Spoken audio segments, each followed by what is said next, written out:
오늘은 책 철학적 사고로 바라보는 주식 투자에 담긴 한 편의 이야기를 함께 읽어보겠습니다. 첫 번째 장 생각보다 쉬운 첫걸음에 담긴 이야기 중 사기꾼에게도 배울 점은 있다라는 이야기와 함께 해보겠습니다. 사기꾼에게도 배울 점은 있다. 주식 투자를 처음 시작하면 우리는 자연스럽게 다양한 사람들의 투자 방식을 접하게 된다. 워런 버핏처럼 검증된 투자자의 철학을 공부하기도 하고 BNF와 같은 전설적인 트레이더들의 제한된 기록을 찾아보기도 한다. 또 인터넷이나 유튜브에서 접하는 투자 고수들의 방법을 따라해보기도 한다. 이 과정에서 우리는 쉽게 한 가지 착각을 하게 된다. 누구의 방법이 정답인지 찾으려는 것이다. 워런 버핏의 방식이 더 확실하다고 믿거나 반대로 단기 매매 고수의 방식이 더 높은 수익을 줄 것이라 기대한다. 혹은 어느 정도 알려진 투자자의 방법이라면 더 신뢰하게 되기도 한다.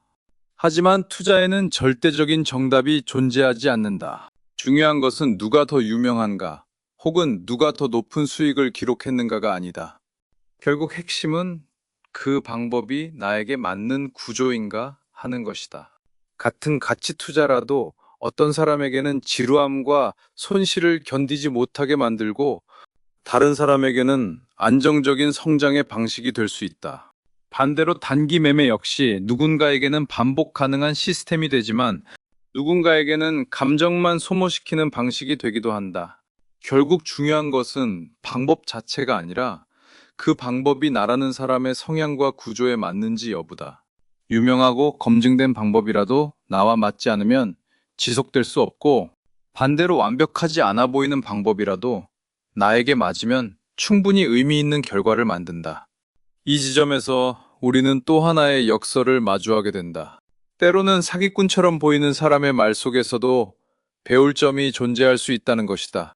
그들이 사람을 현혹시키기 위해 만든 단순한 기준이나 논리 속에도 의외로 나에게 맞는 하나의 원리가 숨어 있을 수 있다.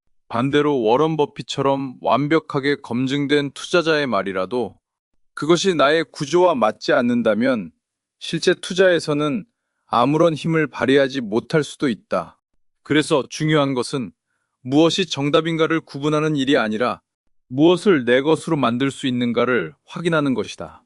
모든 것을 맹목적으로 따르는 것이 아니라 모든 것을 한 번씩 의심하고 걸러낸 뒤 자신에게 맞는 형태로 재구성하는 과정이 필요하다.